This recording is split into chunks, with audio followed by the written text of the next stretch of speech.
सरकार द्वारा देश के भविष्य कहे जाने वाले बच्चों को गुणवत्ता युक्त शिक्षा देने हेतु भरसक प्रयास किया जा रहा है, लेकिन कवर्धा जिला के पंडरिया क्षेत्र के ग्राम अमरपुर के शासकीय पूर्व माध्यमिक शाला में शिक्षकों की कमी के साथ ही प्रधान पाठक की घोर लापरवाही सामने आ रही है, जिससे छात्रों का भविष्य अधर में लटका दिखाई पड़ रहा है। आपको बता दें कि अमरपुर गांव के ग्रामीणों ने गांव में स्थित शासकीय स्कूल के प्रधान पाठक पर लापरवाही के आरोप लगाए हैं। ग्रामीणों की माने तो पूर्व माध्यमिक स्कूल में शिक्षकों की कमी तो है ही, साथ ही प्रधान पाठक आए दिन अनुपस्थित रहता है। आलम यह है कि आज की स्थिति में छात्रों की संख्या 36 हो चुका है, जबकि शिक्षण सत्र 2016-17 में छात्रों की संख्या 148 था और ग्रामीणों का मानना है कि प्रधान पाठक की अनुपस्थिति व लापरवाही की वजह से गांव के बच्चे कहीं अन्यत्र पढ़ने को मजबूर हैं।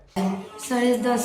और प्रधान पाठक पढ़ाते हैं? नहीं, आके बैठे रहते हो स्कूल में।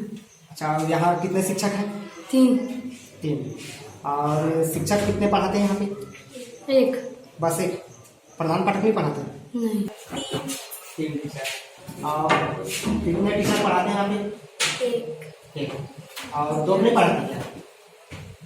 दुर्वे सर कभी। अच्छा, और यहाँ पे टीचर कौन कौन से हैं? दुर्वे सर। हाँ। और बघेल सर। पूरा नाम बताइए। राम कुमार बघेल। हाँ।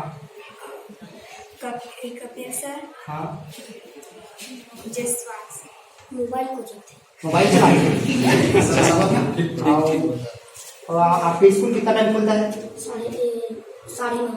9:30 बजे। और शिक्षक कितना टाइम आते हैं? 10:30। 10:30 बजे आते हैं।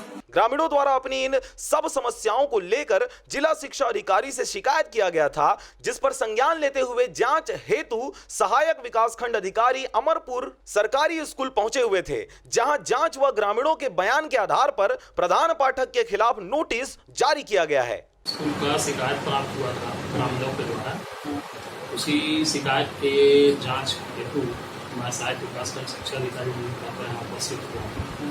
अभी गांव वाले आए हैं और उनका बयान अभी जांच की प्रक्रिया चल रही है। अभी इस पर जो है रिपोर्ट सबमिट की जाएगी, उचित कार्यवाही इस पर की जाएगी और यदि दर संख्या कम हुई है तो उसके कारण को तलाश कर उसे। पंडरिया से जयप्रकाश डाहिरे के साथ विष्णु श्रीवास की रिपोर्ट, RJ रमजाजर।